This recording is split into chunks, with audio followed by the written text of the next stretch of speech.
감사를 드리고요. 오늘 이 토론회에는 여러분들이 하시고 싶은 말씀이 많으시겠습니다만은 저희가 몇 분을 모셔서 우선 한번 주제 발표해 주신 내용에 대해서 공감대를 형성을 하고 또 그 다음에 플로에 계신 여러분들의 의견도 한번 들을 수 있는 시간을 가지도록 하겠습니다. 먼저 이 토론에 참석해 주신 분을 소개를 드리면 우선 국토교통부의 철도 정책을 담당하시는 김원정 과장님 나와 계십니다. 여러분, 네. 그 다음에 그동안 참 어려운 여건 가운데에서도 우리가 유라시아 철도나 TSR, TCR 이용하는데 우리 그 물류기업들이 정말 눈에 안 보이는 굉장한 노력을 해주셨습니다. 그래서 그 중에 대표적인 서중물류의 현장을 제일 잘하시는 우리 김광희 이사님 모셨습니다. 그 다음에 수십 년 동안 정말 우리 그 남북 철도라든지 남북 문제 또 동아시아 문제에 대한 연구나 현장에서의 협상, 그 다음에 정부 정책의 뒷받침을 오랫동안 해주신 우리 한국교통연구원의 안병민 박사님 모셨습니다. 그리고 그동안 학계에서도 여러 가지 측면에서 많은 그 일을 해주시고 연구를 해주셨던 분 두 분 모셨습니다. 우선 동아대학교 원동 교수님 소개드리겠습니다. 국민대학교 이상준 교수님 모셨습니다. 먼저 그 토론 진행하기 전에 제가 먼저 한번 준비를 하시라는 뜻에서 한번 말씀을 좀 드리면, 오늘 그 이재훈 박사님 말씀하신 내용에 대해서는 우리 토론자께서 또 말씀을 주시겠습니다만은 이거하고 관련해서 사실은 오늘 굉장히 색다른 말씀을 해주시고 중요한 말씀을 해주셨기 때문에 강금실 장관님 지금 끝까지 계시는데 나중에 한번 제가 오늘 이재훈 박사님께서 그동안 오해도 있었다 하시고 말씀하신 철도 공동체의 개념이라든지 범위라든지 이런 부분에 대해서는 요새 그 어떤 부분보다 유라시아 철도나 이 부분에 대해서 또 굉장히 활발하게 고민을 하시고 여러 가지 활동도 많이 해주십니다. 그래서 한번 나중에 중간에 제가 강 장관님께 한번 더 여쭤보고 싶습니다. 우리 발제하신 분들 말고 철도 공동체의 개념이라든지 앞으로 바람직한 발전 방향이 법률 전문가 측면에서 또 최근에 또 우리 유라시아 철도에 대해서 많은 관심을 가지는 입장에서 어떤 생각을 가지고 계시는지 한번 여쭤보겠고요. 그 다음에 우리 그 포럼의 운영위원장을 맡아 계시는 정경수 유신의 회장님께서는 그동안 오랫동안 또 학계에서도 계시고 또 실제 산업 현장에 지금 계십니다. 그래서 나중에 정경수 교수님께는 우리가 이 동북아 철도 공동체를 만들 때 정말 우리 산업계가 어렵습니다만 우리 산업계가 원하는 방향이 있다면 어떤 쪽의 방향으로 좀 했으면 좋겠다 이런 말씀을 한번 해주시면 좋을 것 같고요. 현대화산의 배국환 사장님 가셨나요? 안 가셨으면 제가 다른 걸 한번 여쭤보려고 했는데 다음에 또 한번 모시도록 하겠습니다.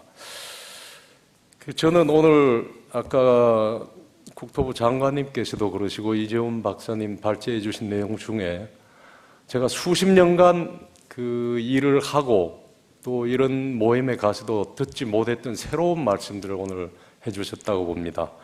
우선 그 중에 상당히 그 귀에 와닿는 부분 중에 하나는 김현미 장관님께서도 이런 말씀을 하셨습니다. 아까 유라시아 철도만이 아니라 앞으로 우리 동북아 철도 공동체가 되면 동북 삼성이라든지 블라디보스톡이라든지 우리 철도 일일 생활권이 된다.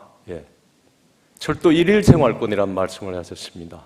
그리고 이 일일 생활권을 말씀하시면서 김현미 장관님께서도 특히 그 콜드체인, 특송 완전히 새로운 말씀을 해주셨는데 우리 발표할 때 이재훈 박사님도 또 이 점을 굉장히 강조해 주셨습니다. 그동안 철도에 대한 우리 동북아 철도에 대한 오해다 하고 말씀해 주신 분 중에 지금까지는 동북아 철도, 유라시아 철도 하면 TSR, TCR을 중심으로 하는 물류 네트워크, 컨테이너 수송 이 부분을 강조를 하셨는데 그 부분도 중요하지만 사실은 이 부분이 중요하다고 오늘 이재훈 박사님께서 아주 지적을 잘 해주신 것 같습니다. 김현미 장관님께서도 꼭 같은 말씀을 하신 것 같습니다. 이게 아마 제가 한 20년 동안 다른 모임에 가보고 정부에 있을 때도 많이 들어봤습니다만 동북아 철도 공동체에서 정말 직접적으로 접근해야 되는 부분이 아닌가 하는 부분이 오늘 이재훈 박사님 말씀해 주셨고 김현미 장관님께서도 콕 집어서 말씀을 해 주셨습니다. 상당히 중요한 개념이고 앞으로 우리 포럼이 정말 고민을 하고 지향해야 될 부분이 아닌가 하는 말씀을 먼저 드리고 싶습니다.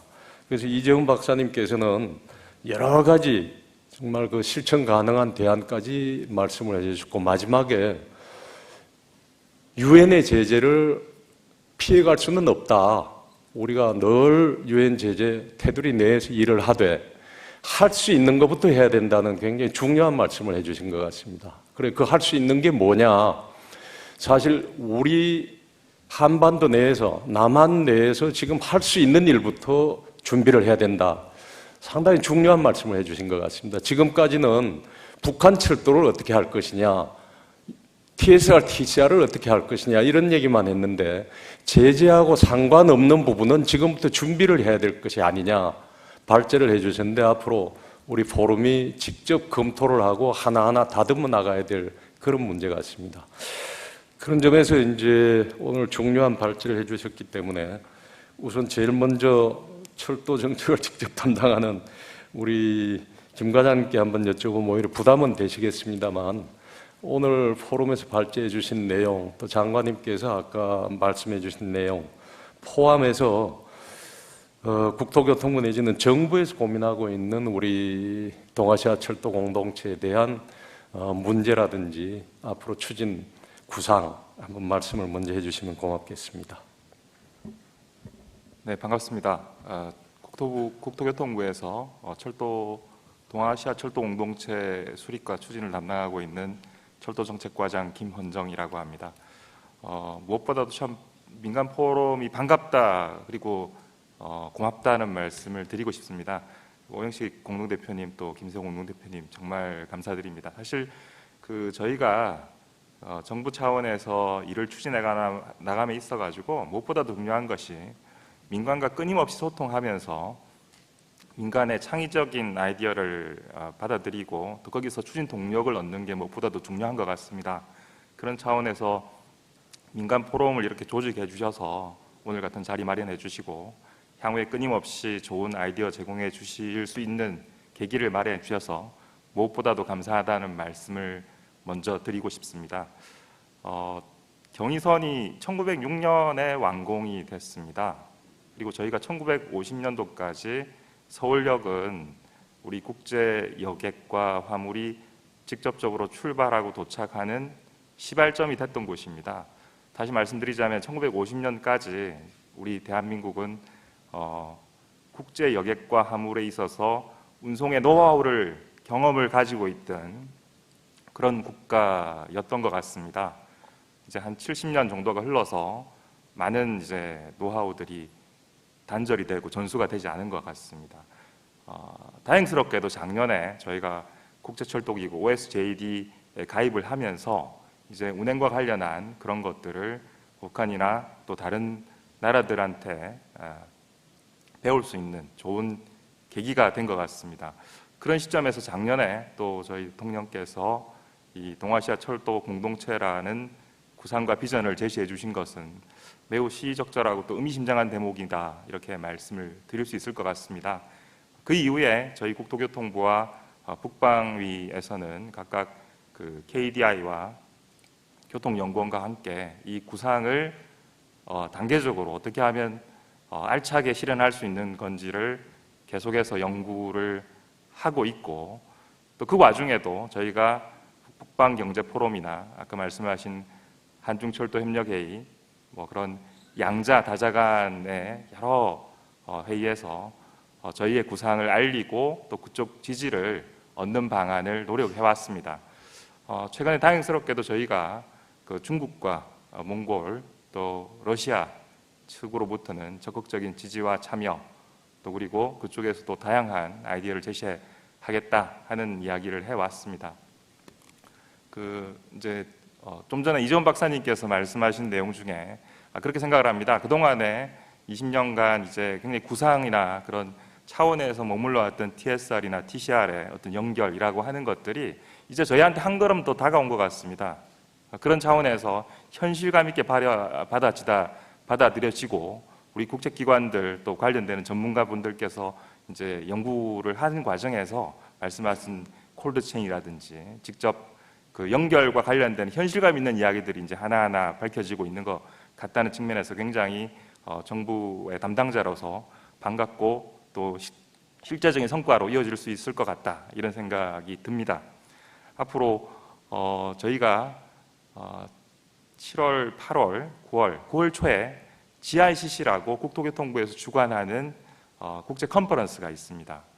여러 가지 세션이 한 3개 정도의 세션이 열리는데 그때 저희가 철도 세션을 따로 마련하고 동아시아 철도 공동체에 관한 로드맵 구상안을 그때 소상히 밝힐 예정입니다. 그때는 저희가 그 관련되는 7개국 그 외에 여러 가지 그 다자개발은행이라든지 그런 관련 기관들까지 다 초청을 해서 그때 조금 더 상세한 지금까지 연구를 해오신 방안에 더해서 한 2달 정도 여러분들 또 민간 포럼에서 모아주시는 지혜들까지 합쳐서 조금 더 상세한 방안을 밝힐 생각이고 여기 오늘 말씀해 주신 토론자 여러분들 또 플로에 계신 분들 지혜를 모아주시면 정부 차원의 실무 담당자로서 이 구상이 한 걸음 더 현실감 있게 나아가는데 힘을 좀 보태겠다 이런 말씀을 드립니다. 많이 도와주십시오. 고맙습니다. 이제 우리 김 과장님께서 제일 고민이 많으시고 실제 또 많이 하고 계시는 걸로 알고 있습니다. 앞으로 그 7, 8, 9월에 또 연구를 거쳐서 구체적인 로드맵까지 그 제시를 하신다고 하니까 저희 포럼에서 제시하는 내용도 많이 반영해 주시기를 바라겠습니다. 감사드리고요. 그 다음에 그 여러 가지 이제 그 과제가 있겠습니다만 실제 그동안 그 TSR, TCR을 또 저희 물류업체가 많이 그 이용을 한 실적도 많고 지금도 고민을 많이 하고 계실 겁니다.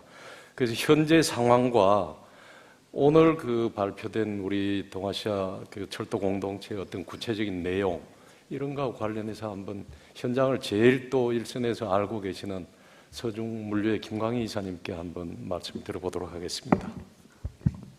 네, 안녕하세요. 서중물류의 김광희 이사입니다. 저희 대표이사께서 출장을 가셔서 대신해서 참석을 했고요. 또 오늘 준비해 주신 이재훈 단장님 고생 많으셨습니다.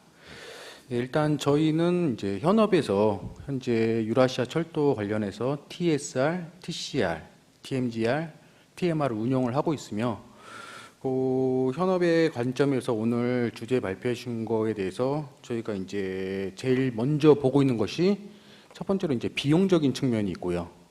또 그 다음에 저희가 중요시하는 게 이제 운송기일, 물류에 대한 시간적인 개념과 세 번째 안전성을 많이 보고 있습니다. 그래서 비용적인 측면에 대해서 이 동아시아 철도가 연계됐을 때 이 철도가 과연 기존의 해상으로 통한 뭐 중국의 대련, 천진을 통한 이제 해상 운송이 있고요. 또 러시아 자루비노, 블라디보스톡, 나우트카로 통한 해상 운송이 있습니다. 요거와 경쟁을 해서 과연 연결된 철도가 어느 정도의 경쟁력을 확보할 수가 있는가가 우선적으로 중요한 관점으로 보고 있고요. 또 운송기일에 대해서 현재 북한의 철도 시스템적으로는 아까 발표하신 것 같이 20에서 30km 정도 수준이면은 과연 1일 생활권 안으로 이 동북아 철도가 움직이기에는 아직 그 투자와 또 시간이 많이 걸릴 것으로 보고 있는 상태입니다. 그게 이제 안정성으로는 이제 아무래도 북한 리스크가 제일 큰 상태고요. 아시다시피 뭐 북핵 문제가 해결이 되는 시점에서 이제 물류가 활성화되지 않을까라고 생각을 하고 있습니다. 그리고 이 동아시아 7개국 발제했을 때 7개국 이제 물류 공동체를 설립을 하신다고 말씀을 하셨는데 현재 기존에 이제 국제철도협력기구 OSJ라는 기구가 있는 상태고요. 이미 제가 알기로는 이 기구 안에 장관급 회의, 사장단 회의를 매년 진행을 하고 있는 상태에서 이 OECD 산하일지 아니면 뭐 별도로 이 동아시아 철도 기구가 이 조직이 될지 그거에 대해서 한번 더 깊은 고심이 필요할 걸로 생각을 하고 있습니다. 그리고 이제 물류적인 측면에서 이 동아시아 7개국 공동체뿐만 아니라 향후 유라시아까지 연계를 위해서는 이 한국 내에서도 사전에 인프라 준비가 필요할 걸로 보고 있고요. 그에 대비해서 첫 번째 이제 외건이 확보되어 있는지, 이제 저희가 철도 운송을 위해서는 기본적인 현실성 있게 보면 이제 철도의 운송 수단인 화차, 외건이 필요한 상태고요. 저희가 이제 중국이나 북한, 한국 경우에는 현재 표준계, 협계를 사용하고 있는 상태에서 과연 한국의 화물을 싣고 외건을 중국으로 보냈을 때 과연 운영이 가능한지, 또 한국의 수출 화물에 대해서 과연 그 외건을 보유하고 있고 사전에 준비가 되고 있는지 검토가 필요할 걸로 보입니다. 두 번째로 이제 블록 트레인 운영이라서 국제 철도 운송에 대해서는 저희가 뭐 단발성으로 보내는 게 아니라 열차를 하나의 블록 트레인으로 운영을 해야 되기 때문에요. 그 한국 안에서 출발을 하거나 현재 부산이나 인천, 뭐 서울에서 예를 들어 부산을 블록 트레인을 출발을 하기 위해서 인프라가 전혀 준비가 안 되어 있는 상태고요. 현재 한국 철도가 직진보다는 산이나 이런 지역으로 많이 우회가 되기 때문에요. 이 블록 트레인에 필요한 약 1.1km 정도의 길이의 열차를 가용할 수 있는 상하차지와 그 철도가 준비가 필요할 걸로 보고 있습니다. 일단 여기서 마치겠습니다. 지금 현장의 경험이 제일 많으신 우리 김 이사님께서 지적하신 내용이 사실 이재훈 박사님도 아까 실천 가능한 대안 말씀하실 때 말씀하신 내용과 상당히 일치하는 부분이 많은 것 같습니다. 지난 얘기입니다만은 제가 2002년도에 OSJD 가입을 맨 처음으로 폴란드까지 가서 문전박대를 받으면서 공식적으로 저희가 서류를 냈습니다. 그때는 문 안에도 못 들어오게 했습니다.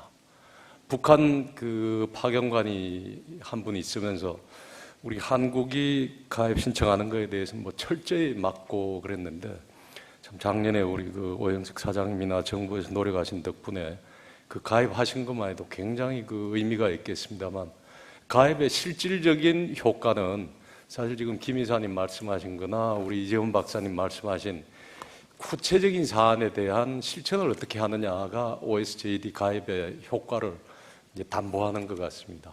그럼 실질적으로 제가 2003년 철도청장 할 때 지금 말씀하신 그런 구체적인 블록 트레인의 출발지나 이런 걸 다 정했는데 그 이후에 또 아무 진척이 없습니다. 지금도 늦습니다, 사실은. 그런 면에서 오늘 이재훈 박사님 말씀해 주신 내용이나 김광희 이사님 말씀해 주신 이 내용들이 지금 자꾸 북한 철도에 대한 대북 제재만 자꾸 얘기를 하시는데, 저는 이런 부분부터 오늘 지적하신 내용을 빨리 우리가 하나하나 준비를 해나가고 착수를 하는 그 노력이 없이는 정말 또 10년이 그냥 흘러갈 것이다, 이런 생각을 저 개인적으로도 많이 해보면서 김광희 이사님 지적에 굉장히 공감을 한다는 말씀을 드리겠습니다. 그럼 순서를 한번 바꿔가지고 아까 제가 미리 말씀을 드렸습니다만은 우리 김정은 과장님도 말씀을 해주셨고 이재훈 박사님도 말씀을 해주셨으니까 혹시 괜찮으시다면 플로에 우리 포럼 활동에 또 기꺼이 참석을 해준 강금실 장관님께 우리 동아시아 철도 공동체의 어떤 법적인 개념이나 아니면 실체적인 개념, 또 앞으로 나아갈 방향, 이런 데 대해서 한번 좀 여쭤보고 싶습니다. 마이크를 혹시 누가? 예. 괜찮으시면 아예 단상에 와서 한번 말씀해 주시면 어떨까 하는 생각도 들고요. 예. 여러분 한번 박수로 한번 환영을 해주시면 감사하겠습니다.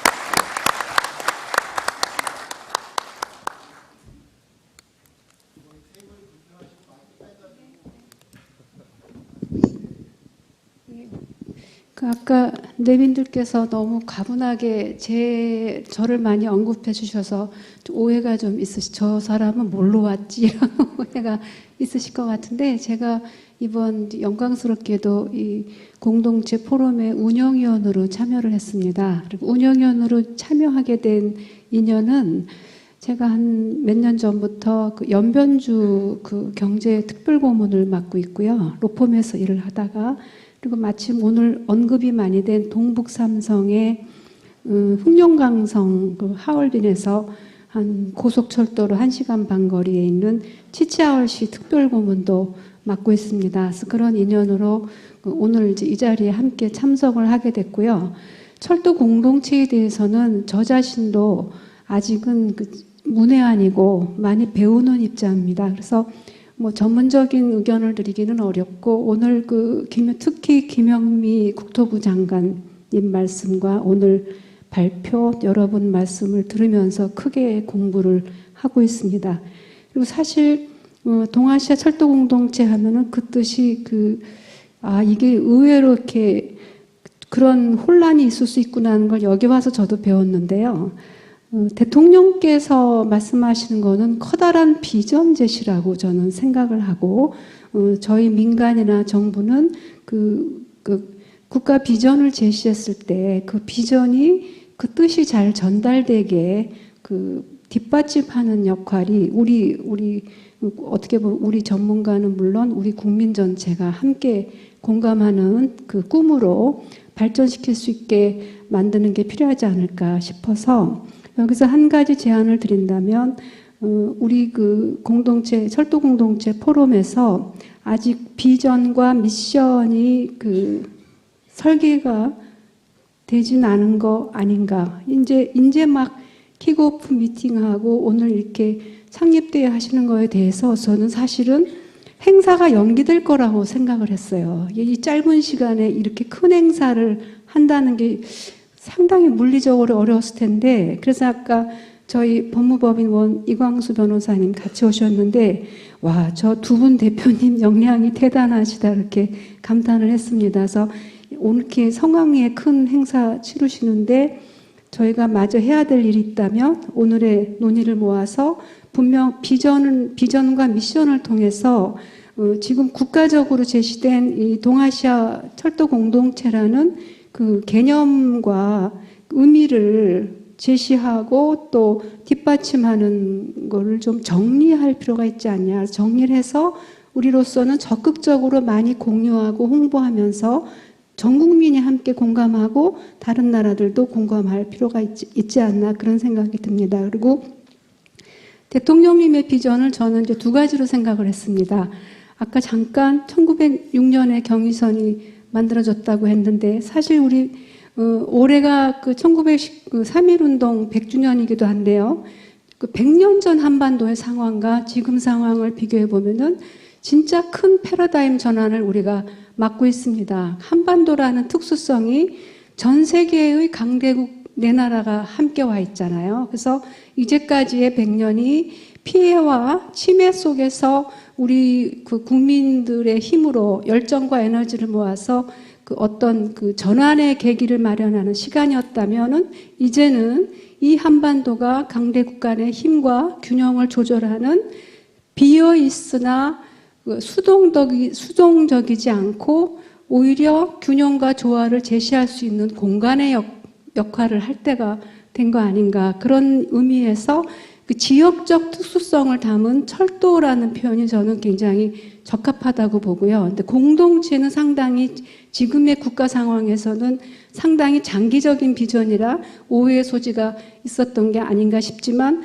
그 공동체에서는 특히 지금 몽고와 러시아, 중국은 적극적이라고 하는데요.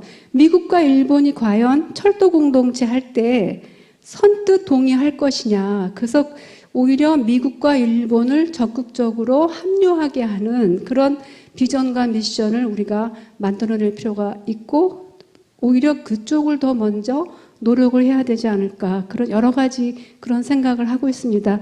좀 두서없지만 이 자리에 와서 제가 느낀 거 말씀드렸습니다. 감사합니다.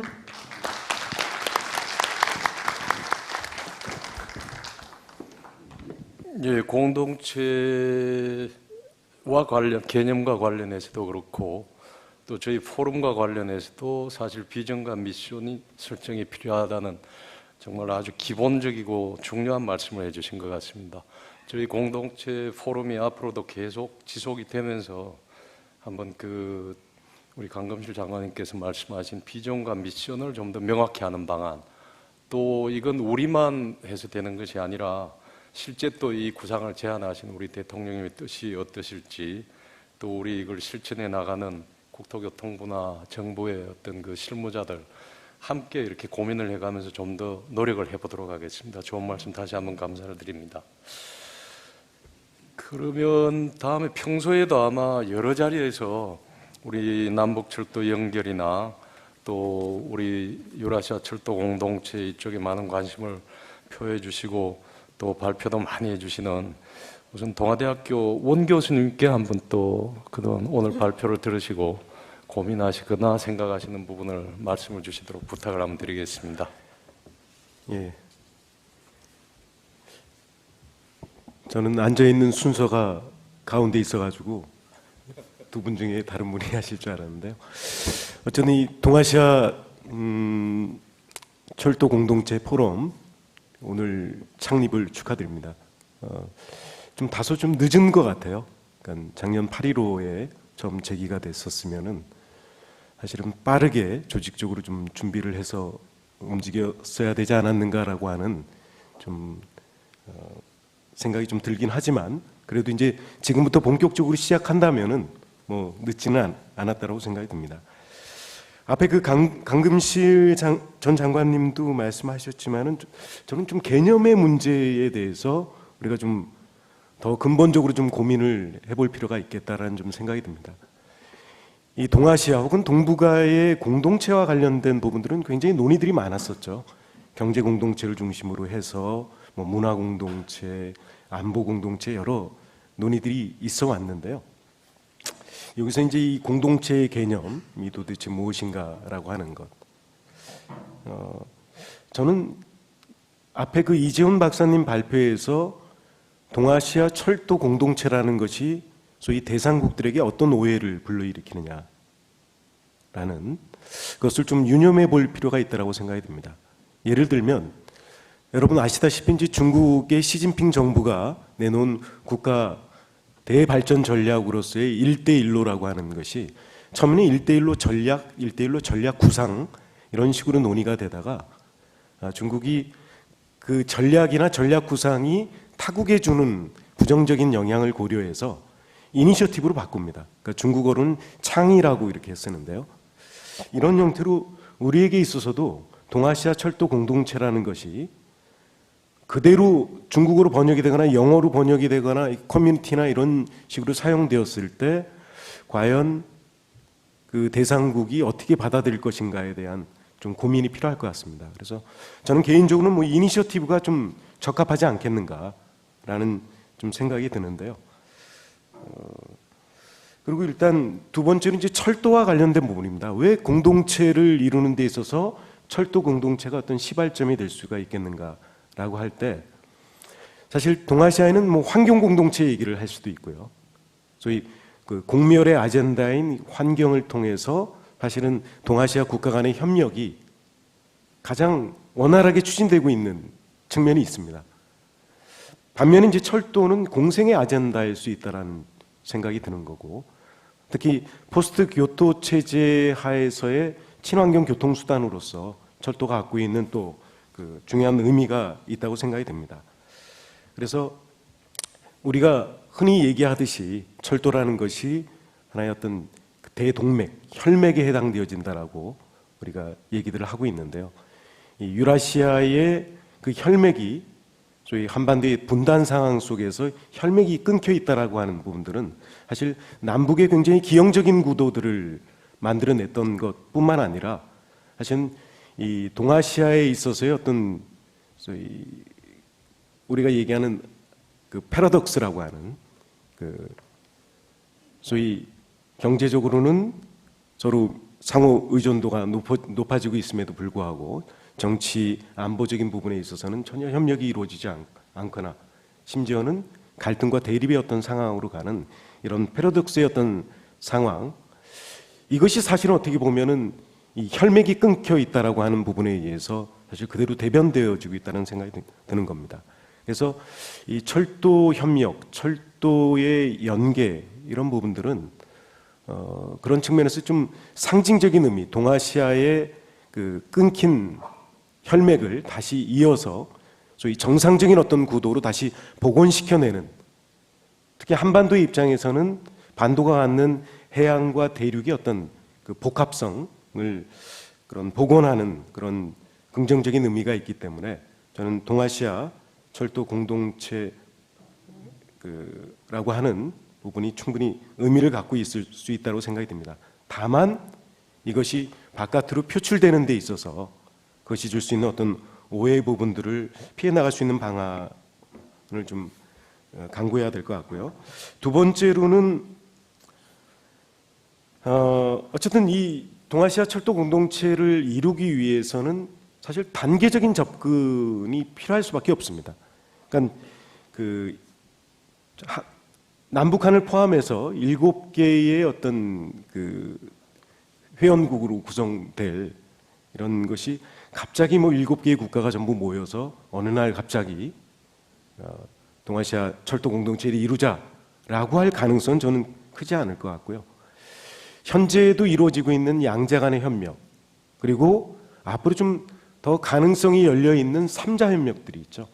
그러니까 남북중 혹은 남북러 혹은 남북중러 이런 식의 어떤 소다자 협력들을 적극적으로 활용을 해서 이후에 어떤 동아시아 철도 공동체 그 7자 협력으로 이렇게 나아가는 그런 그 디딤돌로 좀 삼을 필요가 있다는 생각이 듭니다.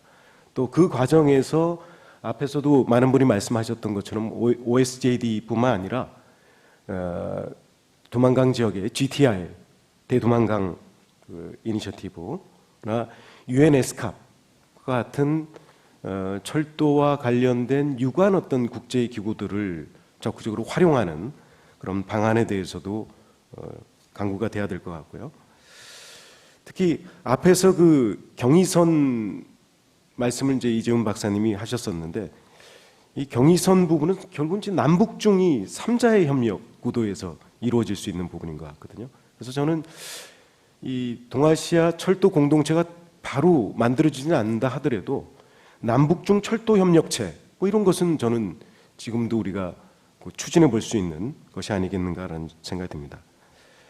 다음으로는 그 강금실 전 장관님도 말씀하셨던 것처럼 결국은 대상 국가들을 어떻게 우리가 참여를 유도하고 그들을 설득하느냐가 굉장히 중요한 것 같습니다. 특히 이제 이 동아시아 공동체는 사실 미국이 항상 역외 국가로 빠져 있었는데, 미국을 집어넣었다라고 하는 의미는 뭐 자세히 말씀드리지 않더라도 어떤 실질적인 어떤 동아시아의 협력이 이루어지기 위해서는 미국이 비토를 놓거나 했을 때 뭐 이루어질 가능성이 크지 않은 거죠. 즉 일본이 들어오지 않을 거고요. 그런 측면에서 미국의 어떤 참여라고 하는 부분들은 어떻게 보면 동아시아 철도 공동체 구축에 있어서 매우 그 핵심적인 그런 요소라는 생각이 듭니다. 저는 사실 이제 중국을 연구하고 있기 때문에요.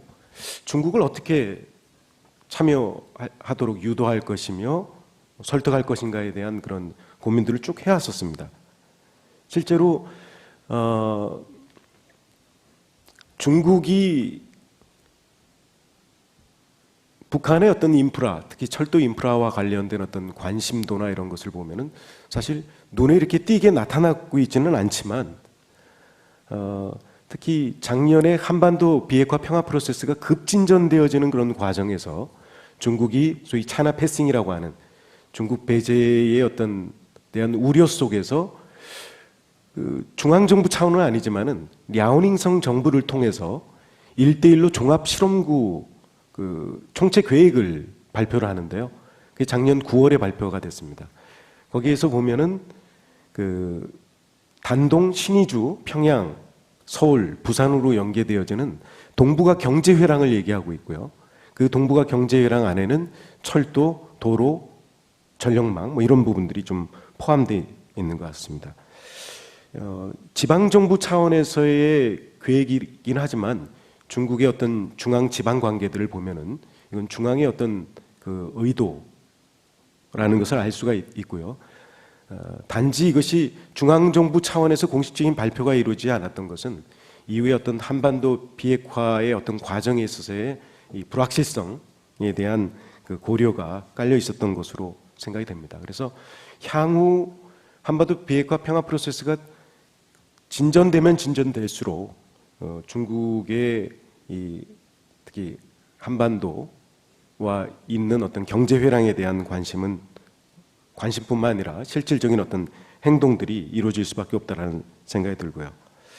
그래서 저는 이 철도를 매개로 한 국제 운송 회랑의 구축은 한반도에서 중국이 얘기하는 동북아 경제 회랑을 우리가 받는다라고 한다면 한반도에서 중국으로 연계되어지는, 그래서 이것은 다시 얘기하면은 우리 정부의 한반도 신경제 구상과 중국의 1대1로가 서로 연계되어질 수 있는 그런 프로젝트라는 생각이 듭니다. 즉 한반도 중국 경제회랑, 한반도 중국 러시아 경제회랑 이런 구축에 있어서 철도가 굉장히 핵심적인 역할을 할 수 있다라는 것 말씀드리고요. 마지막으로 제재 하에서도 우리가 할 수 있는 일, 그리고 해야 할 일에 대해서 좀 생각할 필요가 있다는 생각이 드는데요. 그러니까 좀 담대한 접근이 필요한 것 같습니다. 지금 제재 상황이기 때문에 우리가 할 수 있는 일이 별로 없다. 손을 놓고 있다가는 제가 생각에는 앞으로의 상황이 어떻게 전개되느냐에 따라서 굉장히 후회할 그런 상황도 올 수 있다는 생각이 듭니다. 저는 앞에서 말씀하셨던 그 제재 하에서도 할 수 있는 일 내용들은 이제 차치하고 제가 제안하고 싶은 부분들은 첫 번째는 철도와 관련한 그런 기술 전문 인력의 어떤 양성 부분을 저는 남북러 혹은 남북중 이런 식으로 해서 저는 중국이나 혹은 러시아라고 하는 어떤 공간 안에서 북한의 인재들을 그런 양성할 수 있는, 그리고 그 프로그램들은 공동으로 운영하는 그런 방식들을 한번 취해볼 수 있다는 생각이 듭니다. 그래서 한번 제가 이제 연구하는 과정에서 예를 들면 연변대가 이제 제2캠퍼스가 훈춘에 있습니다.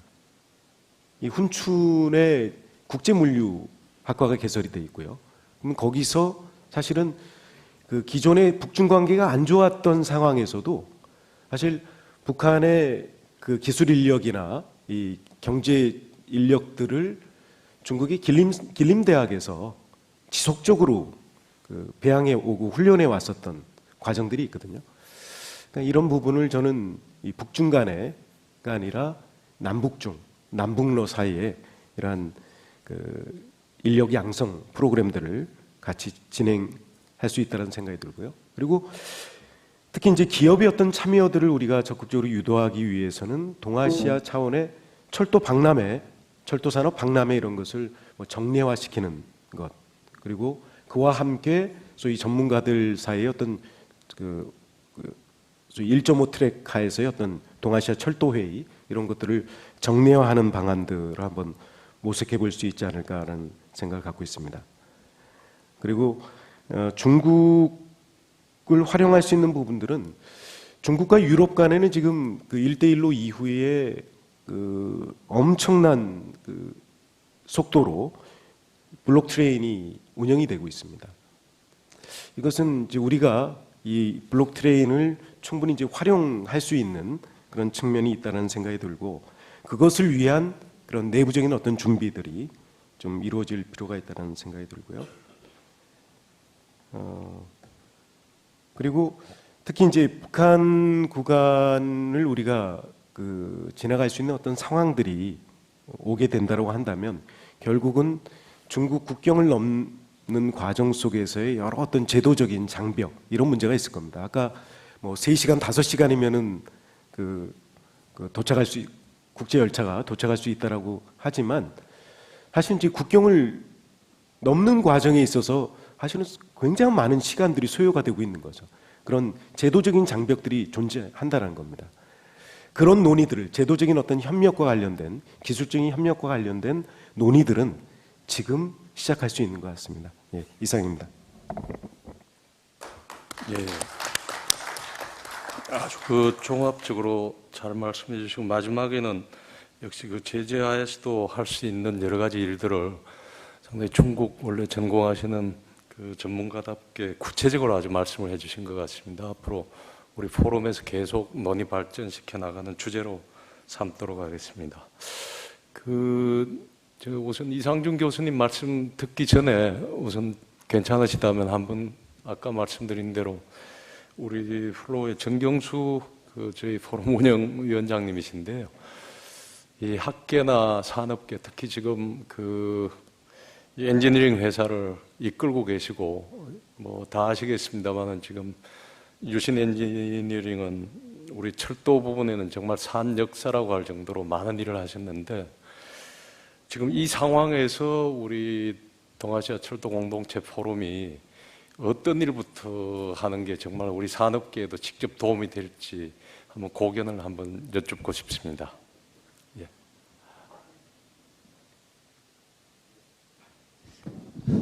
여기서 얘기할까요?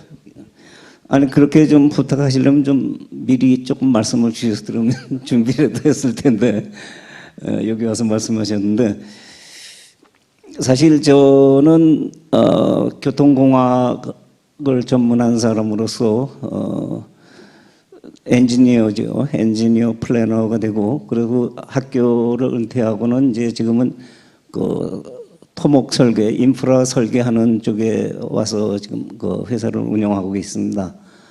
그렇기 때문에 지금 김세호 대표께서 우리 산업계 방향 뭐 그걸 좀 말씀해 달라고 했을 때 저로서 제가 지금 말씀드리고 싶은 할 수 있는 것은 아직 사실 저 인프라 관련해서밖에 좀 제가 말씀드리기가 좀 다른 쪽은 아직 준비가 별로 안 돼 있는 것 같습니다. 다 아시다시피 작년도에 우리 정부 주관으로 해서 경의선하고 또 저 동해에서 북쪽 나진 쪽으로 올라가는 그 철도에 대한 이북 그 철도 상황에 대한 그 기초 조사가 있었죠. 그래서 오늘 아까 그 이재원 박사님 발표 이런 걸 볼 때 저는 굉장히 속에서 막 초조하더라고요.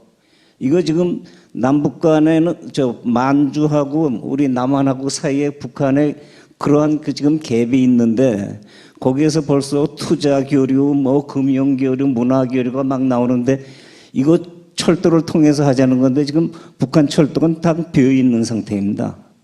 아마 다들 뭐 신문을 보시고 들으셔서 알겠지만 지금 현재 북한 철도는 우리가 생각하는 상상하기 어려울 정도로 낮기 때문에 지금 아까 김세호 대표께서 얘기하신 3시간, 5시간 그거 하려면 북한의 그 철도망을 개선이 아니라 아마 경의선 정도는 아마 새로 건설해야 되지 않을까 하는 그런 느낌을 갖고 있는 것이 제 개인이 아니라 뭐 많은 사람들이 그렇게 생각하고 있습니다. 거기에다 더 초조하게 만드는 것은 아까 이재원 박사 발표에도 또 나왔지만 중국에서 경의선 정도는 자기네가 건설해 주겠다 합니다. 그러니까 우리나라로서는 지금 어떻게 보면 북한의 철도를 연결시키는 것이 중국하고도 경쟁이 되고 있습니다. 과거에 우리가 고속철도 건설을 한번 생각해 보면은 우리가 서울 부산 간의 그 450km 경부선을 건설하는데 아마 제 기억에 1980년대 중반에 아마 노선 검토가 시작됐고 그것이 완공된 것이 2004년입니다. 그렇게 생각하면 한 좁게 잡아서 15년, 길게 잡아서 거의 20년이 걸렸는데 지금 중국의 그 고속철도 노선이 얼마나 되는지 아세요? 아마 2만 킬로가 넘는 걸로 제가 알고 있습니다. 근데 중국이 그 2만 킬로를 건설하는데 걸리는 시간은 아마 10년밖에 안 걸린 걸로 저는 생각하고 있습니다. 제가 90년대 중반에 중국에서 우리나라 철도시설공단하고 같은 그 상해 철도국이라고 있습니다. 그러니까 북경이 있고 상해가 있고 한데 그 상해 철도국 간부들하고 저희 학회하고 2년마다 한 번씩 교류를 했어요. 근데 그때 그 상해에서 오신 분들이 우리나라에 와서 제일 보고 싶어 하는 것이 뭐냐면 고속철도 건설 현장이었습니다. 그래서 제가 기억나는 것이 그 천안에서 우리가 고속철도 그 터널 만들던 현장도 구경 가고 같이 구경 가고 여러 가지 공사 현장을 구경 갔는데 지금 중국의 그 철도 고속철도망은 2만 킬로가 넘고 지금 경의선 뭐 경의선 500킬로 정도 되지 아마 518킬로가 되는데 그것을 중국에서 건설해 준다는 것은 정말 그쪽에서 볼 때는 진짜 아무것도 아닌 겁니다. 우리가 볼 때는 경부선보다도 더 긴 거기 때문에 그렇지만 그 경의선을 만약에 중국이 건설하게 될 때 우리는 상당히 고립되는 그런 현상이 오기 때문에 아까 그 발표를 들으면서 제가 굉장히 초조하더라고요. 정말 이걸 우리가 오늘 이러한 발표를 우리만 할 게 아니라 북한하고 같이 했으면 얼마나 좋았을까 하는 생각이 들고 북한으로 하여금 우리가 그런 것을 같이 해결할 수 있다 하는 것을 같은 의식을 갖고 해야 이러한 철도망이 아마 다 같이 우리 중심으로 건설이 되고 그렇게 함으로써 이제 북한하고 중국하고 러시아 쪽으로 뻗어나갈 수 있지 않을까 그런 생각이 들기 때문에 지금 산업계에 계신 분들은 상당히 초조해하고 있습니다. 지금 북한하고 이러한 그 대화 통로가 막혀 있는 상태에 조금이라도 좀 기술자만이라도 좀 왔다 갔다 하면서 서로 공동체 의식을 갖고 그렇게 개선해야 앞으로 이런 그 우리가 말하는 동북아 철도 공동체가 원만하게 형성되지 않을까 하는 그런 생각입니다. 그런 의미에서 김세호 대표님 앞으로 좀 더 노력을 하셔서 우선 그 제일 급한 것은 저는 그 혈관을 연결하는 것. 그 혈관이 연결이 돼야 그 다음에 거기서 모든 물류가 같이 이루어지고 모든 교류가 이루어지기 때문에 거기에 대해서 좀 준비를 우리 여기서도 같이 좀 준비를 해야 될 거라고 생각합니다. 평생을 철도 발전을 위해서 이렇게 현장에서 애써 주셨고 오늘 굉장히 절박한 말씀을 하셨는데 나중에 또 플로에 계신 분들께도 한번 그 기회를 드리겠습니다. 여쭤보고 싶은 것들이 이재훈 박사님이 아까 그 말씀하신 것 중에 그 북한 철도 현대화 방안을 말씀하실 때 선택과 집중 투자를 고려해서 북한 철도 핵심 구간은 할 수 있는 설계는 우리가 할 수 있는 거 아니냐 하시면서 위성 사진 등을 이용하면 개략적인 설계도 가능할 수 있다 하는데 한번 또 나중에 그 플로의 전문가분들께서 한번 말씀도 한번 해주시고요. 지금 우리 정경수 회장님 말씀하신 것 중에 또 중국이 만약에 신의주부터 개성까지 이게 경의선을 건설하면 우리가 정말 고립될 수도 있다는 이런 기술적인 부분, 그 부분도 오늘 그 업계에서 오신 분들이 많기 때문에 또 나중에 말씀하실 부분이 있으면 한번 같이 토론에 참석을 해주시면 좋겠다는 말씀을 드리면서 그 시간이 조금 됐습니다만 우리 이상준 교수님 또 고견을 몇 가지 말씀을 주시면 고맙겠습니다. 네, 안녕하십니까. 우선 동아시아 철도 공동체 포럼의 창립을 축하드립니다. 그리고 창립 세미나에 토론으로 참여하게 된 것을 큰 영광으로 생각합니다. 앞에서 많은 분들이 중요한 언급들을 많이 해주셔가지고요. 저는 조금 차별화된 관점에서 몇 가지 말씀을 올리고 토론을 마무리 짓도록 하겠습니다. 일단 무엇보다도 우리가 사실 이제 철도가 왜 다른 무엇보다도 먼저 되어야 되는 것인가에 대한 고민이 저는 좀 굉장히 좀 필요하다고 생각됩니다. 지금 4차 산업혁명이 일어나면서 플랫폼이라고 하는 단어가 굉장히 우리가 자주 듣는 단어 중에 하나라고 생각됩니다. 그리고 플랫폼을 지배하는 자가 미래를 지배할 거다. 이런 이야기를 굉장히 많이 하는데요. 저는 사실 철도는 이 플랫폼이 될 수 있는 어쩌면 기관망으로서 미래의 어떤 백본이 될 수 있는 산업이 아닌가 생각을 해봅니다. 인류의 문명 발전을 보게 되면요. 길이 먼저 열렸고 그 길을 따라서 중요한 물자들이 교환이 되었고 그 물자가 교환이 되는 과정 속에서 중요한 거점들의 제조 단지들이 만들어졌고 또 이 만들어진 제조 단지에서 좀 더 좋은 제품을 만들려고 노력하면서 R&D라고 하는 것이 발전하지 않았느냐. 그래서 교육이 있었고 제조가 있었고 저는 연구개발이 있었다고 생각됩니다. 그런 측면에서 우리가 지금까지 안 가본 길을 여는 것은 굉장히 전 중요하다고 생각합니다. 지금 실제로 전 세계적으로 글로벌 공급망에 대한 급변이 일어나고 있고요. 그리고 4차 산업혁명으로 인해서 글로벌 가치 사슬도 기존의 패턴에서 완전히 바뀌어가고 있습니다. 지금까지 당연히 해왔던 어떤 제조업의 근거지들이 새로운 어떤 변화 속에서 길을 잃고 방황할 수도 있고요. 또 새로운 어떤 경쟁력의 중심이 될 수 있다고 생각됩니다. 전 세계적으로 교육의 80%에서 또 굉장히 많이 비중을 높게 보는 쪽에서는 90%가 해상으로 무역이 일어난다고 통계치를 발표하고 있습니다.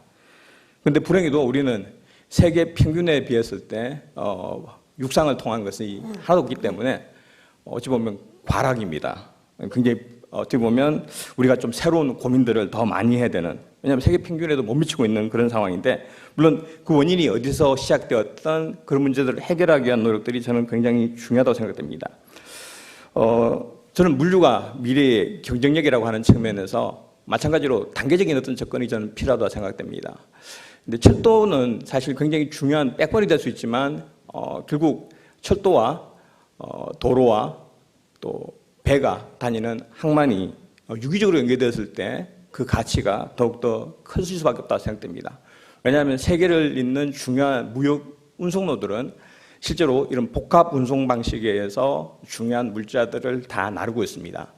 그런 측면에서 당장 우리가 남북 철도를 연결하고 또 이게 대륙으로 뻗어가는 데 있어서 어떤 물자들을 실어날 것인가에 대한 고민들도 저는 필요하다고 생각됩니다. 물론 사람이 왔다 갔다 하는 것은 엄청난 일이라고 생각됩니다. 그렇지만 무엇보다도 이런 철도가 연결되었을 때 이 전략적인 물자가 무엇이 될 것인가에 대한 고민들이 저는 굉장히 중요하다고 생각됩니다. 철도를 연결했을 때 실제로 상당히 많은 국제적인 운송로들은 물자들을 나누면서 자연스럽게 그 물자를 나누는 거점들이 생길 수밖에 없었고, 그래서 더욱더 인적 교류가 많았다라고 하는 측면에서 우리가 실어날 수 있는 물자들이 무엇인가에 대한 고민들을 같이 할 필요가 있다고 생각이 되고요. 그런 측면에서 사실은 고속철을 까는 것도 중요하지만 지금 있는 기존의 철도 기관망들을 어떻게 잘 활용해서 우리가 필요한 전략 물자들을 이 길을 따라서 운송할 것인가에 대한 고민들을 좀 할 필요가 있다고 생각됩니다. 아까 이재훈 박사님께서 발표하시면서 중요한 지적으로 여러 가지를 해주셨는데요.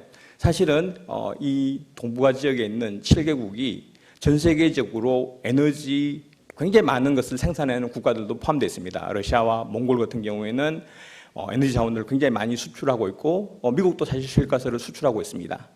그리고 한중일은 전 세계에서 에너지를 가장 또 많이 쓰는 국가이기도 합니다.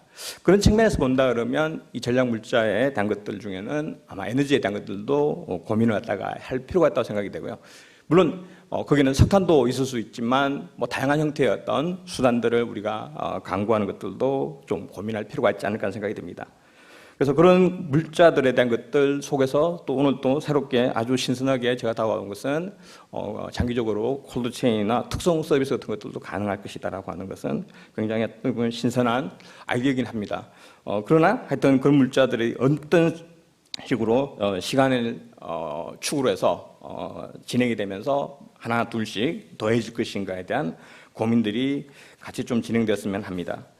그리고 사실 문 교수님께서 워낙 잘 지적을 해주셔가지고요, 상당히 어떻게 보면 좀 굉장히 저도 공감하는 부분들이 많은데, 사실 미국이라고 하는 행위자는 동북아에 존재하지 않지만 또 존재하는 어떤 행위자라는 측면에서 그런 것들을 잘 고민하는 것들이 저는 필요하다고 생각됩니다. 그리고 저는 이제 똑같은 측면에서 본다면 좀 러시아 연구자입니다. 그러다 보니까 여러 가지 측면에서 러시아와의 어떤 협력 관계에 대한 것들을 고민할 수밖에 없는데요. 특히 지금 러시아 같은 경우에는 제재에 관련된 측면, 물론 이제 러시아도 서방으로부터 대러 제재를 받고 있는 상황이고, 그렇기 때문에 제재에 대한 것들에 대해서는 좀 민감하게 생각하는 부분도 있지만, 또 하나 러시아는 유엔이 한 제재 이외의 제재에 대해서는 동의하지 않습니다. 그런 측면에서 러시아가 유엔 제재에서 나진 하산 사업을 굉장히 공을 들여서 빼놨다라고 하는 측면들, 그런 측면에서 러시아를 참여시킬 수 있는 방안에 대한 것들 중에는 사실 나진 하산 사업도 굉장히 중요할 수 있다고 생각됩니다. 그런데 이제 이런 나진 하산 사업과 관련돼서 여기 계시는 나희성 원장님, 안병민 박사님, 또 플로어에 앉아 계시는 성원영 교수님 등 이런 많은 분들이, 또 온 교수님도 잘 알고 계시는 부분들이지만 실제로 실사도 많이 하셨고 조사도 많이 하셨지만 그동안 축적되었던 우리 내의 지식 체계를 변화된 환경 속에서 어떻게 창조적으로 재해석하고 디벨롭시키고 추가적으로 조사할 것인가, 그 속에서 우리의 어떤 거점들을 어떤 식으로 다시 재배치하고 그 중에서 우리가 반드시 뚫어야 될 길이 따르면 어떤 식으로 뚫을 것인가에 대한 고민들을 같이 좀 진행해야 한다 그러면 아마 이런 여러 가지 어려움들, 어떻게 보면 정 교수님께서 굉장히 답답해하시는 부분들이 어찌 보면 우리에게는 또 준비하고 더 잘 준비해서 뒤처졌지만 빨리 또 캐치해 나가는, 실제로 우리 발전상을 보게 되면 뒤처졌다고 생각됐을 때 굉장히 빠르게 바뀌어갔던 역사들이 많았습니다. 뭐 불교를 갑자기 받아들여서 했던 것들, 이 길이 아니다 생각하면 굉장히 빠르게 길을 바꿔서 우리의 길을 갖다가 개척해왔던 우리 선조들이 있었기 때문에 오늘날 한국이 존재한다고 저는 생각합니다. 그런 측면에서 그런 고민들을 우리 같이 해보면 좋을 것 같다는 생각이 들면서 정말 이런 좋은 기회를 만들어주신 포럼 관계자와 또 좋은 발표해 주신 이재훈 박사님께 깊이 감사드립니다. 고맙습니다. 예, 우리 이상준 교수님께서는 정말 그 시적절한 지적도 많이 해주신 것 같습니다. 미래 플랫폼이다, 철도가. 아주 새로운 지적이신 것 같고요. 또 에너지 부분을 우리가 눈여겨봐야 된다. 나진 하산 사업도 대북 제재 하에서 한번 유심히 볼 사업이다 하는 것은 아주 구체적인 지적을 정말 해주신 것 같습니다. 이런 여러 가지를 모아서 그동안 이 북한 방문도 제일 많이 하시고 현장도 제일 많이 다녀오시고 한 우리 마지막 토론자로 안병민 박사님께 한번 말씀. 특히 그 북한이 진짜 지금 그 철도 분야에서 가장 원하는 게 뭔지 한번 말씀도 해주시면 고맙겠습니다. 네. 예. 네, 제가 원래 순서를 우리 차관님이 바꾸시던 바람에 준비한 토론 자료는 거의 할 내용이 없어가지고요, 좀 당황스럽습니다. 제가 어저께 일본에서 이제 출구가 안 보이는 한일 간 현안들 논의하는 한국과 일본의 전문가들이랑 언론인들, 중요한 언론인들 모이는 1.5트랙 회의를 갔다 왔습니다. 거기서 한 얘기가 뭐냐면은 이 동아시아라는 지역이라는 지역이 참 여러 가지 복잡성이 많이 있다. 그러면서 일본 얘기를 하면서 한 2, 3년 전에 우리나라 SNS에서 동아시아 지진대가 아니라 동아시아 근심대라는 그런 그림이 나온 적이 있습니다. 이게 무슨 얘기냐면은 재미난 그림이었는데, 동아시아의 이 지진대처럼 필리핀의 두테르테, 그다음에 중국의 시진핑, 그다음에 일본의 아베, 그다음에 북한의 김정은, 그다음에 러시아의 푸틴, 미국의 트럼프, 이 사람들 정말 골치 아프다 하는 건지, 우리가 이 근심대로 생각했던 국가들을 바로 이 철도로 연결하는 게 바로 이 동아철도 공동체입니다. 그러니까 그만큼 이게 참 힘들 것 같지만은 또 생각해 보면 또 쉽게도 접근할 수 있는 문제가 아닌가 생각합니다. 이 동아시아 지역에서 이 철도라는 것은 매우 특수한 어떤 이런 영역인데요. 이 동아시아 철도사라는 연구 영역도 있습니다. 왜냐하면 이게 일본의 외교관이 책을 썼는데, 이 동아시아 철도의 어떤 이런 건설과 운영을 어떤 주제로 책을 쓰면서 동아시아 지역에서 철도는 국가 권력을 싣고 달린다라는 그런 얘기를 썼고요. 또 하나는 철도 괴간, 관계 표준계 협계가 이게 어떻게 구성이 되냐, 철도 괴간의 정치 경제학이라는 얘기를 썼습니다. 그만큼 이게 이 지역은 굉장히 철도가 이 지역의 어떤 역사를 바꾸고 사회를 바꾸고 어떤 커다란 변혁의 가장 중심점에 섰던 것이 바로 철도입니다. 이 작은 이 동아시아 철도 공동체는 과거에도 있었습니다. 1906년도에 일본이 만주국이랑 공동으로 만들었던 남만주 철도, 만철이라는 회사가 이 철도에 대한 건설, 그 다음에 운영을 이제 국제적으로 이제 그 당시에 남만주 철도의 이 대상 영역이 우리나라 한반도 북부 지역도 일부 포함된 적이 있었습니다. 같이 해서 이런 조선총독부, 만주국, 일본이 50% 출자를 했기 때문에 같이 움직여 조그만 하나의 공동체가 있었죠. 그건 굉장히 좀 안 좋은 역사지만은 그랬고 이게 이제 또 이게 이제 되고 있다가 지금 요즘에 이제 그 수탈과 뭐 이런 그 분단, 침략에 상승했다고 최근에 이제 동아철도 공동체라는 개념이 들어서면서 통합과 번영, 상생의 이런 개념으로 이제 바뀌게 되는 거죠. 아까도 이제 우리 강검실 장관님 말씀하셨지만은 그래서 가장 키포인트가 과연 일본과 미국이 여기 과연 들어올 것인가 가장 큰 키포인트입니다. 그런데 일본은 이미 최근에 이제 많은 그 변화가 일본은 최근에 일본이 국토 그랜드 디자인 2050년에 큰 이런 그 비전을 만들었습니다. 거기서 왜냐면 키워드가 뭐냐면은 컴팩트와 네트워크입니다. 그래서 일본은 뭐라 그러냐면은 이제 이게 한신 대지진이 일어났고 그다음에 이제 일본의 후쿠시마 원전이 일어나고 나서 일본이 경제력을 집중시켰던 태평양 벨트가 거의 이게 제 기능을 못했습니다. 그러니까 태평양 벨트에서 우리가 아는 환동해권으로의 어떤 이런 그 양면 경제의 양날개를 한다는 이런 구상이 있고요. 그다음에 이제 그 일본은 뭐라 하냐면 거리는 죽었고 이제 위치가 중요해진다. 그러니까 이제 그 앞으로의 문제는 뭐냐면은 거리의 문제가 아니라 그 장소에서 무엇이 가능한가 문제라는 이런 큰 어떤 이런 화두를 던집니다. 그래서 일본도 이제 그 다양성과 어떤 그 연결성을 가장 큰 화두로 하면서요. 앞으로 이 동아시아 지역, 특히 이 지역에 우리 그 환동해권에 대한 큰 관심이 많이 갔습니다. 일본이 1990년대에 그 동북아 경제, 동북아라는 얘기를 많이 합니다. 그때 왜 그랬느냐? 그 당시 90년대에 일본의 경제학자인 그 카나모리 히소라는 그 대경제학자를 중심으로 해서 일본이 이제 향후에 이제 누가 21세기에 누가 이 지역에서 누가 경제 패권을 잡느냐라는 거 중심으로 뭐 흥망 경제라는 책도 쓰고 막 그랬습니다. 그 당시에는 일본이 한창 경제가 침체 안 돼 있던 중국과 러시아를 같이 포함해서 이 지역에서 맹주가 되고 싶은 구상이 있었습니다. 지금 완전히 G2인 중국, 그다음에 완전히 그 재편돼서 새롭게 부상하는 러시아, 그다음에 한국의 위상을 볼 때 일본은 이 지역에서 더 이상 가능성이 없다고 보는 거죠. 하지만 일본은 분명한 것은 태평양 벨트에 대한 어떤 이런 분명한 어떤 개발 전략이 있기 때문에 철도에 대한 분명한 이런 그 호응이 있지 않나 생각합니다.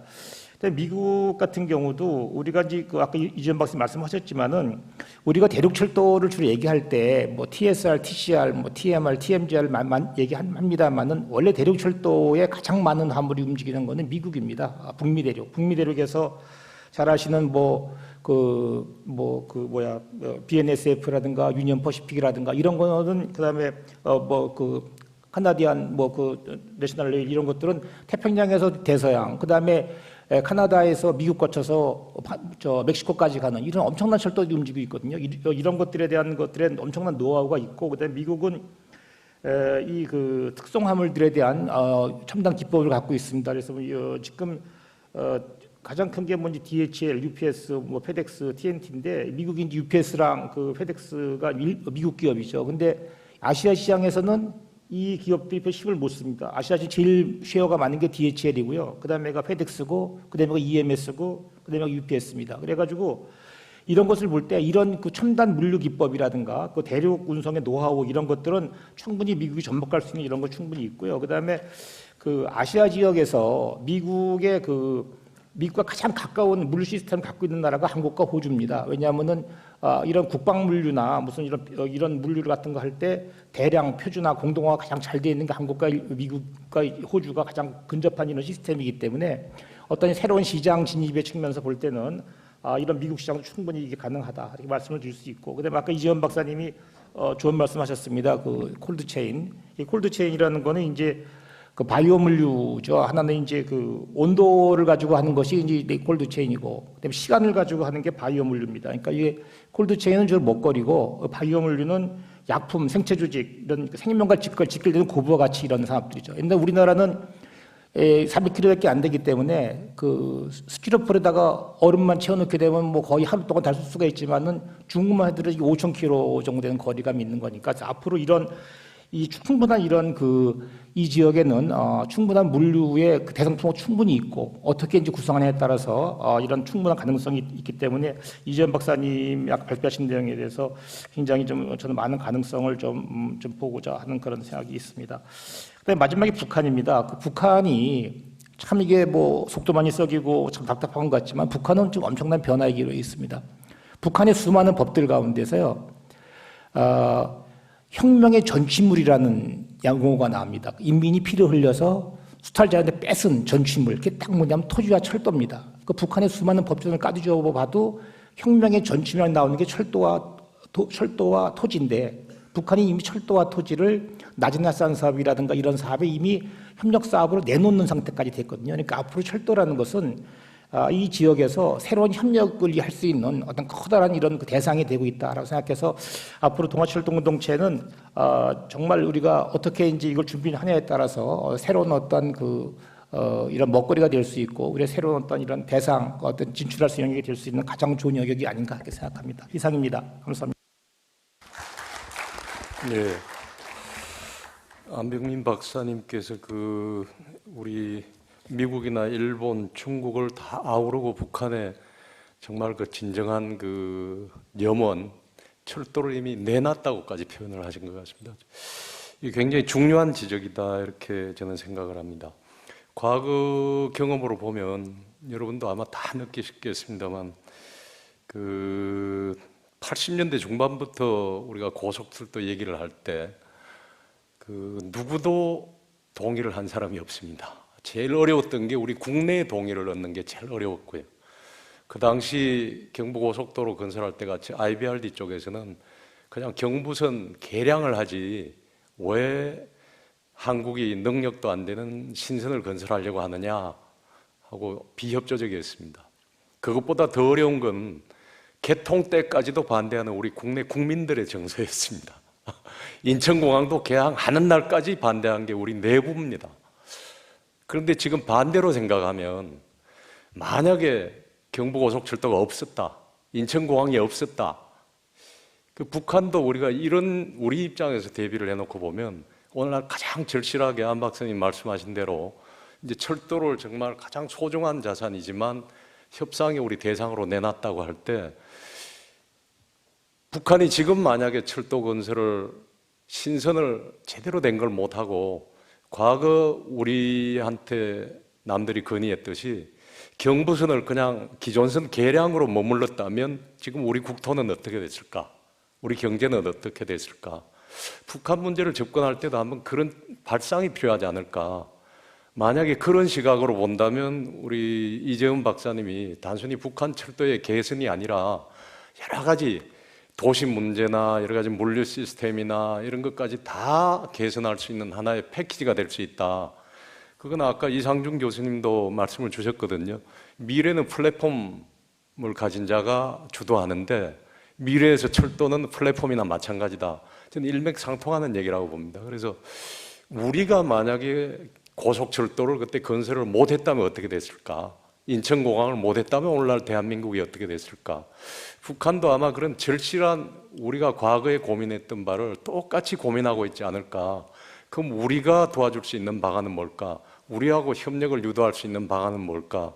앞으로 우리 포럼이 계속 연구하고 검토해야 될 과제라고 저는 여러분들이 말씀을 주신 걸 종합하면 그렇게 된다고 봅니다. 혹시 토론자 중에서 그래도 맨 처음에 하셨고 하니까 또 우리 김정은 과장님께서 철도를 담당하시는 입장에서 한번 들어보시고 또 마지막에 추가로 하시고 싶은 말씀이 있으면 한 말씀 해주시면 될까요? 다시 발언 기회를 주셔서 감사합니다. 저희가 이제 작년에 OSJD 가입을 해주셔가지고 저희가 이제 올해 4월에 사장단 회의를 개최했습니다. 좀 전에 이제 서중물류의 김광희 이사님께서 말씀하셨듯이 OSJD 가입을 하고 나니까 OSJD에서 왜 동아시아 철도 공동체랑 OSJD가 어떻게 다른 거냐 그런 이야기를 해주셨고 사실 거기에 대해서 많은 분들이 이제 저희 연구진들께서 보관을 만들어 주시는 사항이 있어서 잘 설명드렸습니다. OSJD는 이제 철도 운행과 관련된 사항이고요. 아까 모두에 이제 우리 이재훈 박사님께서 발표하신 것처럼 우리 동아시아 철도 공동체는 철도 운행이라기보다는 철도를 플랫폼으로 한 철도를 매개로 해서 경제 협력 나아가서는 이제 다자 간의 평화 안보 체제를 구축한 그런 경쟁력 기구다라고 설명을 드렸더니 OSJD 측에서 충분히 이제 납득하겠다. OSJD와 동아시아 철도 공동체가 컨플릭이 일어나는 게 아니라 서로 상생할 수 있는, 더 시너지를 크게 낼 수 있는. 왜냐하면 이제 기종점에 이 경제 규모가 커져야지 운행이 더 잘 될 거 아니겠습니까? 그렇게 이야기가 있었고, 지난 5월에는 저희가 한국, 중국 철도협력 회의를 중국 베이징에서 했습니다. 그때 저희가 이제 1대1, 중국 측에서 1대1로를 발표를 하고 저희가 이제 동아시아 철도 공동체를 지금 이제 나온 사항들을 쭉 설명을 드렸는데, 거기서 질문이 미국이 왜 들어가느냐였습니다. 지역적으로 떨어져 있는데 왜 들어가느냐. 그래서 저희가 또 미국은 이 철도를, 동아시아 철도를 안정적으로 운영하기 위해서 필요 불가결한 국가입니다. 그리고 미국에도 우리 문호가 항상 개방되어 있습니다라고 상세히 설명을 드렸더니 중국 측에서도 한참 생각해 보시더니, 작년까지만 해도 중국은 좀 불투명한 상태였습니다. 중국이 이제 동아시아 철도 공동체에 대해서 한번 좀 그런 이야기가 있는데 한번 좀 더 입장 유보를 하고 좀 더 봅시다 하는 입장이었는데, 이번에 이제 저희가 중국 한중 철도 협력회를 하면서 중국 측에 상세히 설명을 드렸고, 그 사항에 대해서 충분히 납득하고 자기들도 적극적으로 지지하고 참여를 하겠다 이렇게 이야기를 하셨고요. 지난 6월에는 우즈베키스탄에서 OSJD 장관 회의를 저희가 첫 정회원 자격으로 참여를 하게 됐습니다. 거기서 이제 러시아하고 이야기를 또 있었고, 바로 옆자리에 북한 사람들하고 같이 이렇게 회의에 참여를 하게 됐습니다. 러시아 측에서 저희하고 이야기하는 도중에 그런 이야기를 했습니다. 지난 5월에 러시아와 일본이 공동 연구하기로 MOU를 맺었다. 그리고 공동 연구를 이쪽에 교통과 물류, 철도를 중심으로 한 그런 걸 하기 위해서 공동 연구를 시작을 한다. 이런 이야기를 했습니다. 러시아한테 저희 쪽 동아시아 철도 공동체에 대해서 또 소상히 설명을 드렸고, 러시아도 적극적으로 참여하겠다, 지지한다 이런 입장을 들었습니다. 사실 이제 여러분들이 말씀해 주셨지만 무엇보다도 중요한 것은 이 철도 공동체에 참여하는 7개국, 또 그 외에 뭐 다른 이해관계자분들이 자기가 참여했을 때 굉장히 큰 이득이 있고 매력이 있다라고 느껴야 될 것 같습니다. 그러기 위해서는 여러 가지 이제 우리 연구진과 같이 하고 있는 여러 가지 프로젝트들, 또 그 프로젝트를 움직이기 위한 재원들, 또 그리고 거기에 관해서 그 이해 절차 이런 것들을 하기 위한 거버넌스들, 이런 것들이 굉장히 정연하게 갖춰져야 될 것 같습니다. 그것들을 위해서 저희가 계속해서 노력해 나갈 것이고요. 오늘 토론해 주시고 여러 귀중한 말씀, 이런 자리를 빌어서 저희가 잘 새겨 듣고 향후 추진하는 데 있어서 좀 더 힘을 내겠습니다. 고맙습니다. 우리 지금 김 과장님 말씀 들으니까 격세지감이 느껴지는 게, OSJD에서도 우리가 그 정도 이상을 차지할 수 있다는 게 참 대단한 것 같습니다. 아까도 말씀드렸지만 2002년도에 우리 나혜성 원장님하고 OSJD에 가입 신청하러 갔을 때 얼마나 박대를 받았습니까? 근데 그 시간이 흐르니까 또 이만큼 우리가 장족의 발전을 하는 것 같습니다. 시간이 조금 예정된 시간보다 늦었습니다만 그래도 지금 굉장히 많은 분이 참석하고 계시는데, 혹시 플로우에서 오늘 말씀 주신 내용에 어떤 뭐 코멘트를 추가하실 거라든지 궁금한 거 질문하실 거 있으면 한두 분 말씀을 한번 해주시면 어떨까요? 오늘 너무 처음부터 끝까지 아주 후련한 이 설명을 이재훈 박사님께서 다 해주시고 해서 특별히 아마 뭐 궁금한 건 없으시다고 생각하고요. 앞으로 포럼의 향후 계획에 대해서 간단히만 말씀을 드리면, 오늘은 이제 우리가 처음 출발하는 창립 성격이고, 그 다음에 이제 여러분들을 모셔서 이제 공감대를 형성하는 킥오프라고 생각하시면 되고요. 다음부터는 이제 거품은 걷어내고 정말 주제별로 실질적인 대안을 가지고 한번 논의하는 방식으로 포럼을 운영할까 합니다. 시간은 아마 한 2달에 한 번 정도, 아니면 빠르면 1달 반 정도. 그래서 우선 다음 포럼 일정은 8월 말쯤으로 계획을 하고 있다는 말씀을 드리고요. 이제 포럼도 정식으로 출범했기 때문에 앞으로 공지를 통해서 이제 포럼 회원을 이제 정식으로 또 모집하는 절차도 진행을 할까 합니다. 많은 참여를 부탁드리고, 주변에 또 관심 있는 분들이 있으면 소개도 많이 해주시면 고맙겠습니다.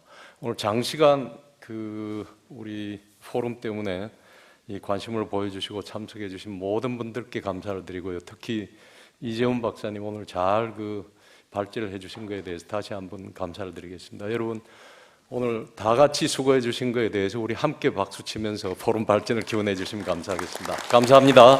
예.